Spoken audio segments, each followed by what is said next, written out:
સુરતમાં cyber crime સામે પોલીસનું મોટું એક્શન જોવા મળી રહ્યું છે. નાયબ મુખ્યમંત્રી હર્ષ સંઘવીની હાઈ લેવલ બેઠક બાદ શહેર પોલીસ એક્શન મોડમાં આવી ગયું છે. ઓપરેશન મ્યુલ એકાઉન્ટ 2.0 અંતર્ગત એક સાથે 40 ઓનલાઈન ઠગાઈના કેસ નોંધાતા શહેરમાં ખળભળાટ મચ્યો છે. સુરત શહેરમાં વધતા સાયબર ગુનાઓને લઈને પોલીસ દ્વારા તાબડતોબ કાર્યવાહી હાથ ધરવામાં આવી છે. ઓપરેશન મ્યુલ એકાઉન્ટ 2.0 અંતર્ગત શહેરના વિવિધ પોલીસ સ્ટેશનોમાં ₹4,000 થી લઈને ₹1,52,00,000 સુધીની ઓનલાઈન ઠગાઈના કેસ નોંધાયા છે. સૌથી વધુ 13 ફરિયાદ સુરત સાયબર ક્રાઇમ બ્રાન્ચમાં નોંધાઈ હોવાનું સામે આવ્યું છે. ત્યારે આરોપીઓ ઝડપાયા બાદ FIR નોંધાતી હોવાના આક્ષેપો વચ્ચે સાયબર સેલની કામગીરી સામે પણ અનેક સવાલો ઊભા થઈ રહ્યા છે. માત્ર નાના આરોપીઓ જ ઝડપાઈ રહ્યા છે, જ્યારે મોટા માથાઓ હજુ પણ વોન્ટેડ લિસ્ટમાં હોવાની ચર્ચા ચાલી રહી છે. સમગ્ર મામલે હવે પોલીસ દ્વારા આંતરરાજ્ય અને આંતરરાષ્ટ્રીય ગેંગ સુધી પહોંચવા માટે સ્પેશિયલ ટીમ બનાવી તપાસ તેજ કરવામાં આવી છે. जो नेशनल क्राइम साइबर क्राइम जो रिकॉर्ड जो डेटा है NCCRP जो पोर्टल से ज्યાં કમ્પ્લેનો થાય છે એના અમે લોકો ડેટા લીધા જોઈએ.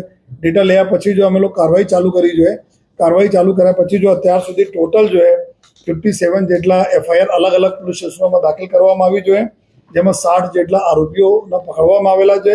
આ જો આરોપી પકડાય છે એમાં મધ્યપ્રદેશના છે, દિલ્હીના છે, મહારાષ્ટ્ર છે, કર્ણાટકા છે અને ગુજરાતના આરોપીઓ છે જો. અને ટોટલ જો આ જેટલા બી એકાઉન્ટ છે આમાં 15 જેટલા એવા લોકો છે જો એકાઉન્ટ હોલ્ડર નથી, જેને ખબર નથી કે એના એકાઉન્ટ ક્યાં યુઝ થયા. 45 જેટલા આરોપીઓ એવું છે જે એકાઉન્ટ આપણા પોતે પૈસા કમિશન લઈને આના આપ્યા હતા જોઈએ. અને જો ટોટલ રકમ ગઈ હતી લગભગ 13 કરોડથી વધુના રકમ આમાં ફ્રોડ થયા જોઈએ. લગભગ 1.25 કરોડ ઉપર તો અત્યારે જો રિકવરી થઈ. પરંતુ મેઇન વાત એવું છે કે આ બધા જેટલા બી ગુનાઓ થયા 60% કેસીસ એવું છે જેમાં ઇન્વેસ્ટમેન્ટ ફ્રોડ છે. ઇન્વેસ્ટમેન્ટ ફ્રોડ એટલે કે કોઈ લોભાવની સ્કીમ લાવે અને ધીમે ધીમે આજે ₹1,000 નાખ્યા, કોઈ 500 નાખ્યા અને સમયાંતરે 4-5 મહિના ચાલતી હતી અમુક પૈસા રિટર્ન કર્યા જેથી કે બરાબર આ ટ્રેપમાં આવી જાય. તો ધીમે ધીમે પૈસા નાખતા ગયા લોકો અને પૈસા વિડ્રો થતા ગયા. છેલ્લા એને જ્યારે ખબર પડી જોઈએ કે રિટર્ન આવવાના બંધ થઈ ગયા છે અને પૈસા મારા લઈને ગાયબ થઈ ગયા, ત્યારે આ લોકો કમ્પ્લેન કરી. તો મીન ટાઈમ આ બધા પૈસા નીકળી જાય છે અને આ પૈસા બધા અહીંયાથી નીકળીને વિદેશોમાં જો લિંક મળી છે વિદેશોમાં જતા રહે છે. તો આમાં 60% કેસે એવું તો જો ઇન્વેસ્ટમેન્ટ ફ્રોડ છે, જો કોઈ એક દિવસ નહીં થયા કે 4-5 મહિનામાં ધીમે ધીમે પૈસા થયા અને પૈસા આમાં આ રીતે નીકળી ગયા.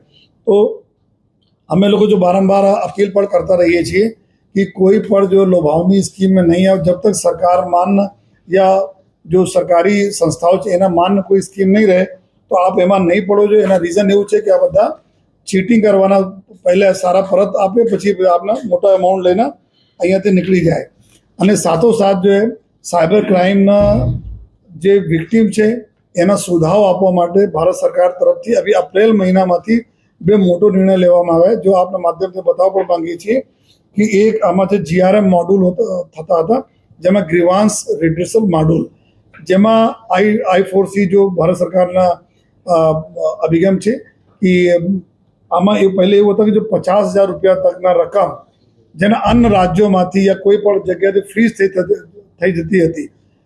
કારણ કે અમે ₹100-200 કોઈ ફ્રોડના તમારા એકાઉન્ટમાં આવી જાય અને તમારા એકાઉન્ટ અન્ય રાજ્યોના પોલીસ દ્વારા ફ્રીઝ થઈ જતી હતી, તો ₹50,000 તકના રકમ હોય તો તમે અહીંયા પોતાના બેંકમાં જઈ શકો છો.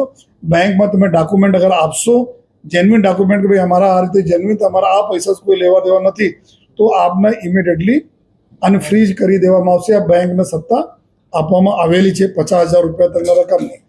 બીજી જો ભારત સરકાર તરફથી જો સુવિધા આવી જોઈએ, જેમાં I4C તરફથી, જેમાં MRM છે. MRM એવું છે કે money return module, refund module.